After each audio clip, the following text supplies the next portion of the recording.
All right, family, this is your sister, and I got an open collab I'd like for you to be a part of. It is called, Do You Believe in the American Dream? Question mark. Do you still believe in the American Dream? Question mark. And you could just put hashtag American Dream at Simply Just Angel, and I'll check out your video. I'll put the information in the description. You can also write in the comments, hey Angel, please check out my video. But I'd like to hear from you as well. And the title is, Do You Still Believe in the American Dream? A lot of us are going through a lot, and some of you guys are not even, in this country. You might be, from Canada or someplace else, and please join us because I'm quite sure there's some things going on where you live, and we can share and even encourage one to another. But just in a synopsis, when we think about what the American Dream was, the American Dream was, equal opportunities, people having an opportunity to come to a place where there was wealth, and you have, an opportunity to, be a homeowner. You had an opportunity to get great education, great health, good paying jobs. And that was the dream, was to thrive. And people were so excited about it. Look at all these people with the degrees. Hey, I got my master's, I got my doctorate, I wrote books, I've, opened up businesses. It's a beautiful thing. But family, when I look back now, what I'm seeing is, it's not that you can't have that American dream. And I know some people are probably saying, Angel, I can't even afford a house right now. Angel, I can't even get a job right now. I'm with you. I'm talking about when that time will come. Even if you were to purchase that beautiful home, you go back to school and finish that degree, all these things. What I'm seeing, family, is the other side of why we're excited and people are getting close to retirement and people have gotten off retirement because they can't afford to be retired any longer. I feel that there's another side where people are preying on the ones who have thrived, right? People have preyed on you, meaning, okay, so you purchase your beautiful home, the kids are in school, some of them have had children, right? Your grandbabies, they got their new home, you're happy for them, but you're concerned with the future because when you look at the people that are preying on the people who are doing the work, they're wondering, well, how can we get more money from them? Okay, so when Social Security came, right, people were retiring in their 60s. Now it's better if you retire in your later 60s because you can get more money. So they're pressing people to stay working longer when you should be enjoying your grandbabies or you should be taking a vacation. Now you're so concerned about, wow, how am I going to pay for my medical bills? How am I going to pay for this? Because everybody's cutting back and praying on how they can get more money from you. And we're seeing it now with people that have purchased homes. Now they're saying, man, my insurance gone up twice. I got a letter. Hey, your insurance is going to go up. I called my insurance company. Why is it going up? Oh, well, if we have to rebuild your home, it's going to cost more money, the wood and the materials and right? Okay, so there's nothing you can do about it except look for another insurance company. But why does it have to be this way? Because think about it, family. And my mom told me, she told me years ago, she said, honey, you never really own your own home because you always have taxes. And if you think you've paid that house off, stop paying the taxes and you'll see how fast that house is not really your home. But people find the benefits of owning a home, but now they have preyed on us in ways that you're really not even secured in your home, right? Because whether you pay that house off or not, and then you retire, you're at a fixed income, right? So now here comes the taxes keep going up. The insurance is going to keep going up, right? Food is going up. So it's cutting and cutting and cutting. And the next thing you know, you're back working in your 80s. And I'm seeing it. And I'm just like, wow, so when I say, do you still believe in the American dream? It's almost like it's a scary thing to attain something you may lose, right? I know there's people right now, and this is sick for me to say it, but some people are hoping I don't live to 100. I don't know if I could afford to live to 100. Let's be honest, family. I know there's some of you sitting down thinking about, what about my grandbabies? Look how little they are now. Are they ever going to be able to have this or be able to afford that? Or where will they be, right? And I know there's people saying, hey, Angel, gas is only a dollar or something a gallon, honey. I don't even watch, some of y'all on TikTok talking about that nonsense. I'm in California, okay? I just filled up my gas tank. It's $4.35 a gallon, okay? It was $4.35 a gallon. Before, when I first got this car, it would cost me $25 to $30 to fill my tank up. It cost me close to double the amount to fill my tank up. So we already know where it's going. Okay, so food is going up. All these things are going up.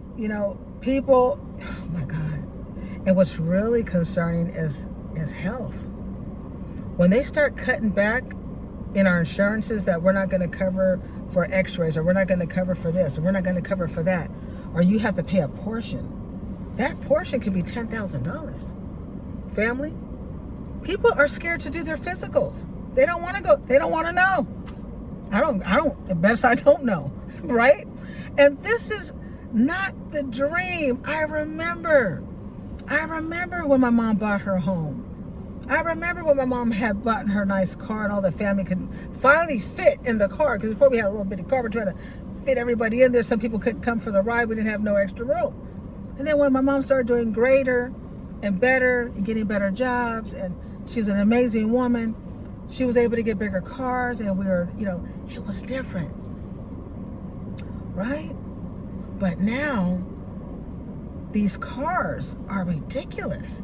Used cars are costing thousands and thousands of dollars, like if it was, one of these fancy rides.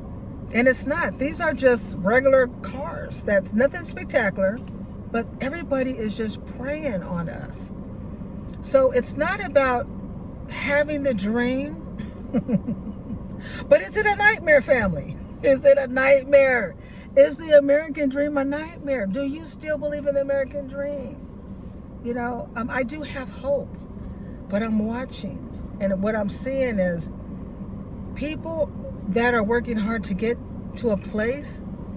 When they get to that place, it's not what they expected, and and they're getting beat down for working hard. I have a friend right now that worked his whole life, worked hard, never was into drugs, didn't do any smoking, party, none of that. Took care of his mother, till she died. An amazing guy. He is living in his car right now, doing Uber, or not Uber, but Instacart. He can't afford. And I'm thinking, wow, this guy, he went to school, amazing guy, didn't do anything wrong, was a great son, and he is homeless. First he was living in the hotels, and then he became homeless. And I was like, wow, and I'm looking at, like the lady I just saw, that's 80-something years old. She went back to work, and she looks amazing. I said, you're how old? She was, I'm 89. And she's just so happy and, sweet lady. But my heart is like, you should be with your grandbabies. You should be relaxing, not sitting up here on your feet all day, working. But she has to pay for her medical. She has bills to pay, People have saved money. They have pensions. They have all that. Their 401s. But it just takes one little situation to happen, and they could lose it all. Family, that's not the dream I remember. I have a friend right now that, she, went to school and she was an amazing dental assistant. But when she moved out here in California, they told her, well, you have to go back to school. I'm like, what? She has over 20 years experience in this field, but she has to go back to school? Really? And do you know how much that probably costs? It's all these gimmicks, right? Like smog in your car. If I hear another, I gotta smog my car. I got to get registration. There's places that don't even do smogs and registration. But it's all these things. We're even paying for paper clips. You know, what's this bill for? Oh, you know, for taking your phone call. And then you want me, after I pay you to take this phone call, then you want me to stay on the phone and do a survey and tell them how great you are. It's like, you know what I'm saying? Everything is costing us, and we get so used to it. And I'm watching people just swiping all day long, meaning they're living off their credit card. So they're swiping and swiping and swiping. We're right around the corner from the holidays, right? And people want to, you know, get this, they got to get that, you know. There's things you got to pay for that you can't get away from, like roofs or your heat and air systems or things like that.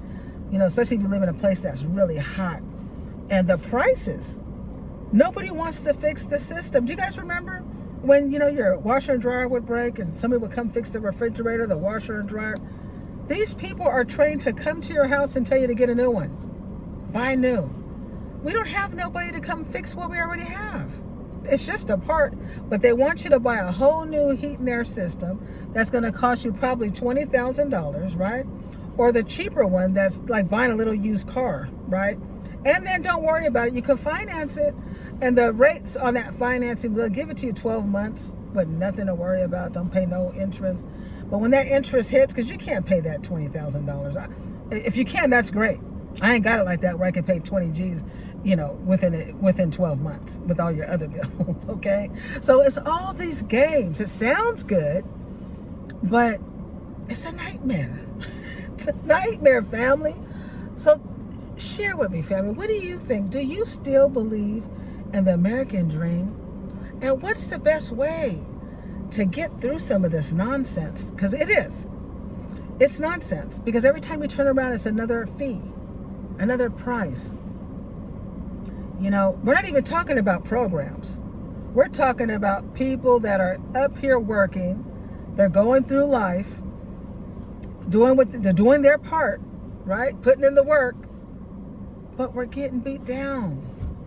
You know, we're getting beat down, and people are losing everything that they worked so hard for because of taxes, because of insurance, because of, oh my goodness.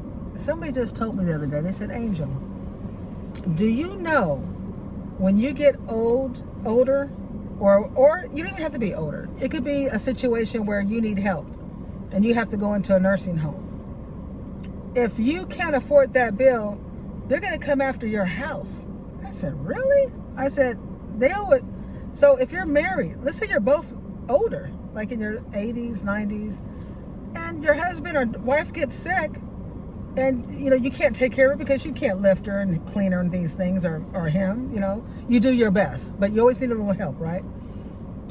If you put him into a home and you can't afford to pay the bill, the whole bill, because you may use some of your money to help, right? Your Social Security or whatever you have, savings or whatever, they'll come after your house. And I'm thinking, wow, who does that? Isn't that crazy? To me, I just don't see how that would be right. Could you imagine somebody, one of our elders, our senior citizens pass away, and the only thing they have to live in, they have to now sell because you owe these people money for taking care of your wife when you two worked your whole life to get the opportunities that are out here? You know what I'm saying? And to also open up doors for opportunities for people who are out here. It's like it's not the same. It's like there's no love, there's no caring. Everything is just a fee, a price, and there's nothing we can do for you. I remember when you used to call the ambulance and it was free. The ambulance would just come. You see that emergency? You know, something happened to somebody, or somebody got hit by a car, or you call the 911. Now, whoever calls, you got to pay the bill. Like, what the heck is that? So family, tell me, do you still believe in the American dream? Is there still hope? I believe there's hope. There's always hope. But how do you feel about the so-called dream, the idea of owning a home, you know, being able to make a good wage and to, acquire things you can, leave to your kids or your great grands. I mean, how do you feel about the way things are going in your life? Let me know. Please join the club. Please share how things are going. Right now, I'm working 2 jobs. Okay, one job I work 4 days, and the other job I work 3 days. I don't really have a day off. I have like a few hours off. And I know some people are saying, how do you do it? Well, my second job is like part-time. My other job is more like full-time. But I have to do it for right now, just to put a little money away for emergency. You know what I'm saying? We have to do some things while we can, because I'm able to do that. So that's what I do for now, since I have higher gas, higher food. Like I tell people, if prices are going up, my wage got to go up. And if these companies aren't giving you a raise, you have to figure out what you're going to do for your family and your household. So I choose to work 2 jobs for now. And if I get tired, I'll just quit one. But in the meantime, I got to see what I can do on my end, right? So what are you doing on your end to get through some of these things, family? Share, how do you feel? And the question is, do you still believe in the American dream? Let me know, family.